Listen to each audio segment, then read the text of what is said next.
ए जी।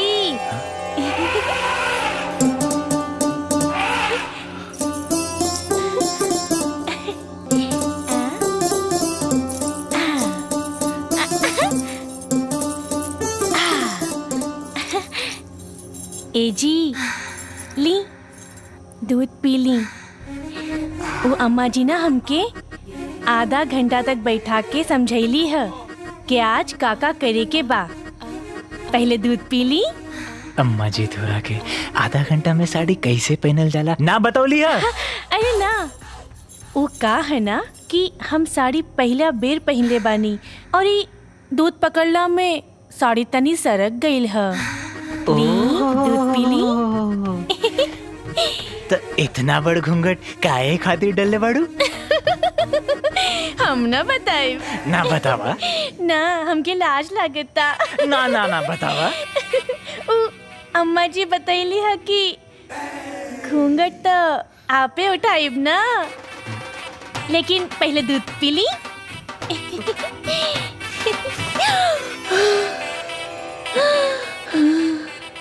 ई गरम गरम सांस लियल बंद करा और खुद दूध पी जा।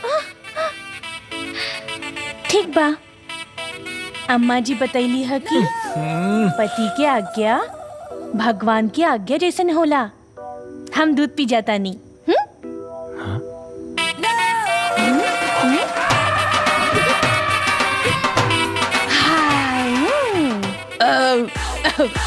अच्छा रहे। अरे मोरे माई।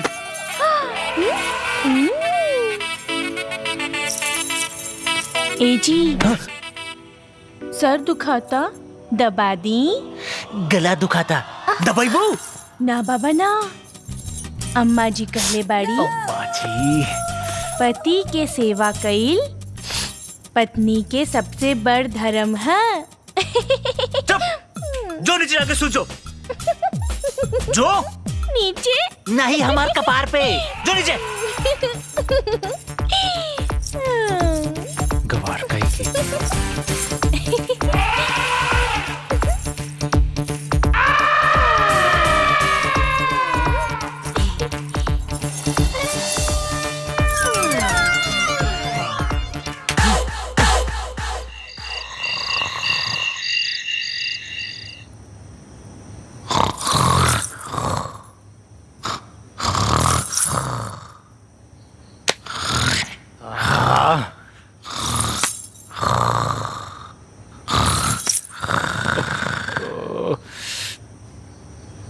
धन्य हो भाई ससुर। ओम जय जगदीश हरे,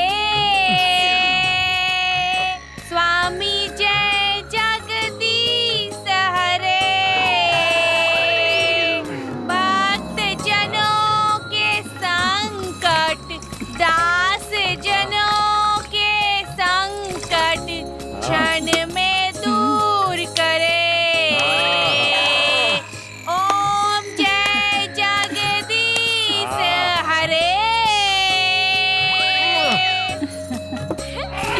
इतना संस्कारी बहू पिया ना। भगवान ऐसन बहू सबके दे। वाह बाबूजी, गोर लागतानी। माई। अरे बाप रे बाप, ये केकर भैंसिया भोरे भोरे गावतिया रे माई। चुप रहो। तोर मेहरारू आप भजन कर दिया। देख, कल ते भोरे भोरे उठ के एक साथे पूजा करे के बाद समझ ले। नाही उठले ना तो मार के हाथ गोड़ तोड़ दे। गधा का बच्चा। जा बहू जा। हम भीतर जाता नहीं। इतना संस्कारी दिया ना। अरे बताओ रे मोहना रतिया कौन खेला। बताओ नहीं मोहन भैया, बतावा का भाई, बतावा सब समाचार। ना बताइबा भाई। बताई दे भैया, बता दो।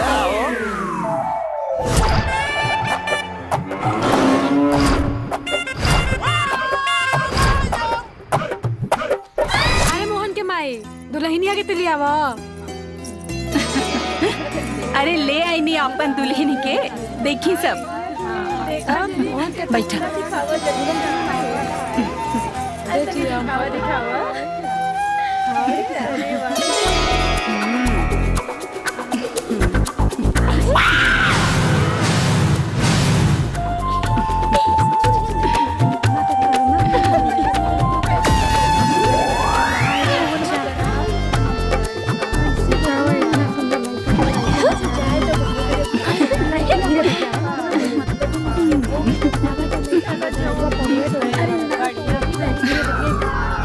देख लेनी सबे लोग दुल्हन के।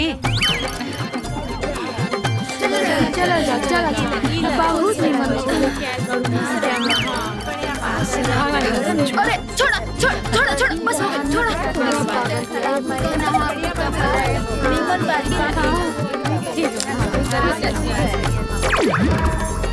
बस बस हो गई गई लो। अरे पता ना राम राम ऐसनो कहीं जोड़ी होके लड़की ले आई। हीरा जैसन लड़का के कोयला जैसन लड़की मिल गई। बेटा बहुत अच्छा दुल्हन पौले बड़ा।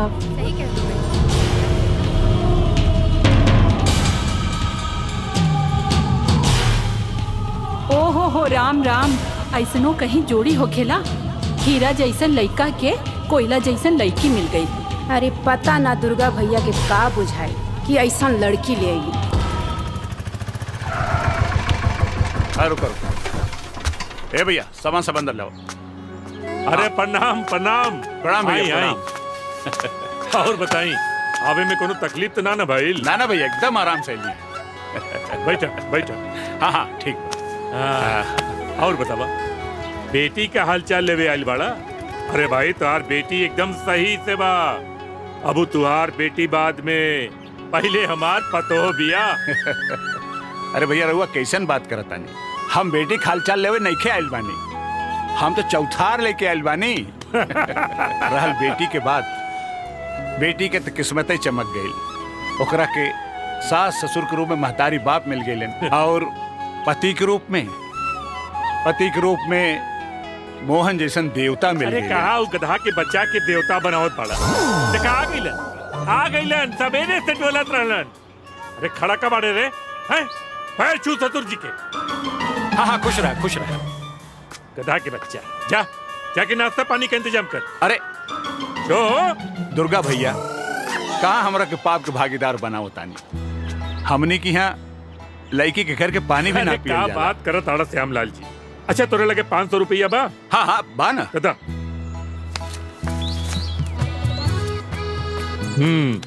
हम आराम से खा पिए कौनो पाप न लगी। कमाल के आदमी बाड़ा, कमाल के आदमी बाड़ा दुर्गा भैया तू। अरे कमाल का आदमी ना, असली कमाल तो आज रात में हुई। ई और रात के कमाल।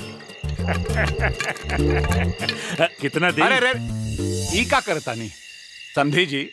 रहुआ हमार धर्म भ्रष्ट करे पे काहे लागल बानी? हम आज तक कबो हाथ ना लगौनी। ठीक है भाई, जहाँ तक धर्म भ्रष्ट होए का सवाल है तो हम तोरे साथे जबरदस्ती न कर। लेकिन एक बात बतावा भैया, अरे पिए ल ना था जिए ल कहते हो?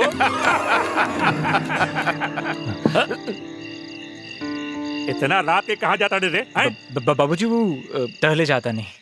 टहले? हाँ। दिन भर टहल के मन नहीं भरल का कि रातों के टहले जी? और दुल्हन जौन घरे में हो के देखी रे? हाँ? क्या अंदर? बाबूजी 2 मिनट खातिर जाए दो ना। देख बेटा, हाँ? अब जल्दी से जल्दी हमरा के दादा और इकरा के नाना बनाए का इंतजाम कर। जा, जा बच्चा जा। बाबूजी गधा के बच्चा। समझी जी। हाँ। देवी माई के मंदिर में जौन मनौती मानल गए रहे, हाँ। वो तो सब पूरा हो गई। हाँ।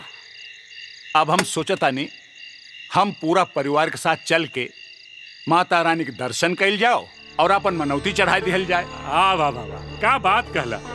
काली सवेरे सब परिवार हमनी के देवी मैया के दर्शन के लिए चल जाई।